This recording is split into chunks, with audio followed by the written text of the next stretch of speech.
حكم no ফের referee no ফের।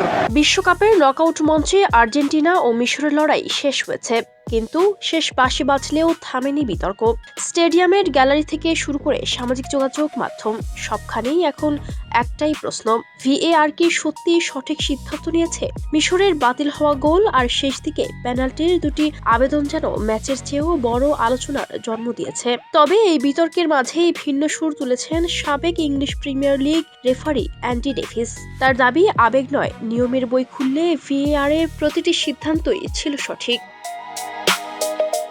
ম্যাচের ৬২তম মিনিটে মোস্তফা জিকোর শটে যখন বল জালে জড়ায় তখন মনে হয়েছিল মিশর বুঝি এক পা রেখে দিল কোয়ার্টার ফাইনালে। খেলোয়াড়দের উল্লাস, গ্যালারির উন্মাদনা সবকিছুই বলে দিচ্ছিল গোলটি কতটা মূল্যবান। কিন্তু সেই আনন্দ বেশিক্ষণ টিকেনি। ভিএআর এর ডাক আসে আর রিপ্লেতে ধরা পড়ে গোল হওয়ার আগে একই আক্রমণের ধারাবাহিকতায় মারওয়ান আতিয়া আর্জেন্টিনার লিসান্দ্রো মার্টিনেজের জার্সি টেনে ধরেছেন, এমনকি তার পায়ের ওপরও পা রেখেছেন। এরপরই বাতিল হয়ে যায় সেই বহুল আলোচিত গোল। ডেভিসের মতে এখানে শেষ হয়ে যায় সব বিতর্ক।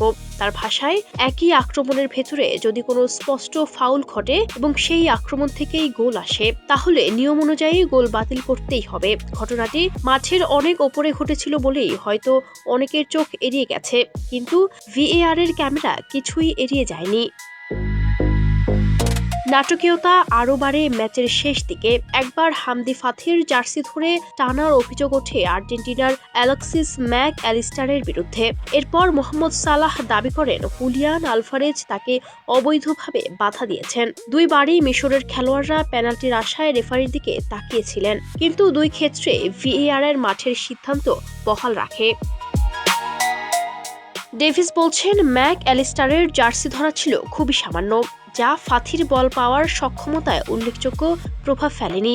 আর সালাহর ঘটনায় ছিল দুই ফুটবলারের স্বাভাবিক গতির মধ্যে সংস্পর্শ, সেখানে স্পষ্ট কোনো ফাউলের প্রমাণ পাওয়া যায়নি, তাই পেনাল্টি না দেওয়ার সিদ্ধান্তই ছিল নিয়মসঙ্গত।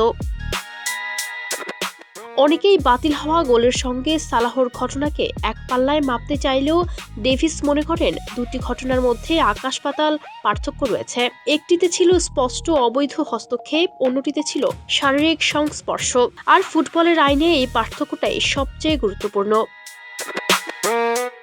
ম্যাচ শেষ হয়েছে, স্কোরলাইন ইতিহাসে লেখা হয়েছে, কিন্তু ভিএআর এর এই সিদ্ধান্তগুলো নিয়ে আলোচনা হয়তো আরও অনেকদিন চলবে। তবুও অ্যান্ডি ডেভিসের মূল্যায়ন একটাই, আবেগে নয়, নিয়মের আলোয় দেখলে এই ম্যাচে ভিএআর এর নিজের দায়িত্ব ঠিকভাবেই পালন করেছে। Ayesha Akter Swarna, Campus Times.